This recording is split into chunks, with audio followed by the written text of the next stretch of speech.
देशाची सागरी सुरक्षा ही सुरक्षेच्या दृष्टीने अत्यंत महत्त्वाचा विषय आहे। सागरी सुरक्षेसाठी आपलं नौदल पाणबुड्या वापरतं। आतापर्यंत आपण या पाणबुड्या इतर देशांकडून निर्यात करत होतो। आता मात्र या पाणबुड्या भारतातच म्हणजेच मुंबईतील माझगाव डॉकमध्ये तयार होऊ शकतात।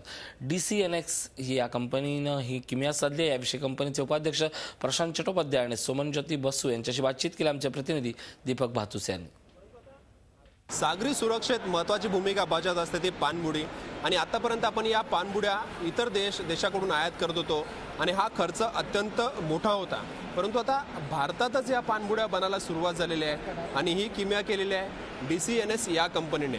DCNS या कंपनीने पूर्णपणे भारतीय बनावटीची पाणबुडी तयार केलेली आहे आणि मेक इन इंडिया वीकमध्ये या कंपनीची ही पाणबुडी आपल्याला पाहायला मिळेल, त्याची प्रात्यक्षिकं आपल्याला पाहायला मिळतील आणि याची वैशिष्ट्य काय आहेत ते इथे येऊन तुम्हाला जाणून घेता येईल। आणि या संदर्भातच आपण प्रशांत चट्टोपाध्याय जे DCNS कंपनी के उपाध्यक्ष हैं त्यांच्याशी चर्चा करना आहोत। सर, ये जो सबमरीन बनाई गई है पूरी मेक इन इंडिया है, तो कंपेयर टू अदर कंट्रीज इतर देशों की जो सबमरीन है उससे क्या अलग है इसमें?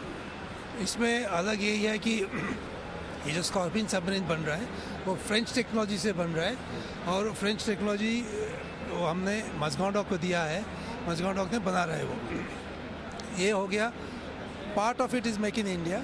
और ये जो मेक इन इंडिया हम बोल रहे हैं इधर जिसके लिए हम यहाँ आए हुए हैं, वो मेक इन इंडिया हमने इंडियन इंडस्ट्री के साथ मिल के काफ़ी सारे चीज़ इसके जो अंदर जो फिट होता है वो हम यहाँ पे बनाए, इंडिया में बनाए।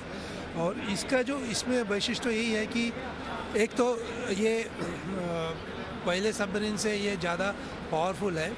दूसरा बात यह है कि इसमें से आप सिर्फ टॉर्पेडो नहीं मिसाइल भी लॉन्च कर सकते हो। तीसरी बात यह है कि ये ज़्यादा देर तक पानी में रह सकता है और बहुत सी साइलेंट है। ये इसका जो टेक्नोलॉजी है एकदम क्वाइट है ताकि जो शत्रु का सबमरीन या शत्रु का शिप हमें डिटेक्ट नहीं कर पाए। तो ये जो तीन चीज़ है ये इसकी बहुत ही महत्वपूर्ण चीज़ है। Real success of make in इंडियाचं हेच यश आहे की या ठिकाणी पूर्णपणे भारतीय बनावटीची भारतीय उत्पादन क्षमतेची ताकद दाखवली जाते जगाला। कारण आपल्याला माहिती आहे की जवळपास 69 देशाचे पंतप्रधान डेलिगेशन्स उद्योगपती त्याचबरोबर काही देशांचे पंतप्रधानही या ठिकाणी भेट देणार आहेत आणि त्यांना भारताची उत्पादन क्षेत्रातील ताकद पाहायला मिळणार आहे, जी आपण आता या पाणबुडीच्या स्वरूपात पाहिली। व्हिडिओ जर्नलिस्ट प्रशांत कोचरेकरसह दीपक भातुसे, झी मीडिया, मुंबई। झी 24 तास रहा एक पाऊल पुढे।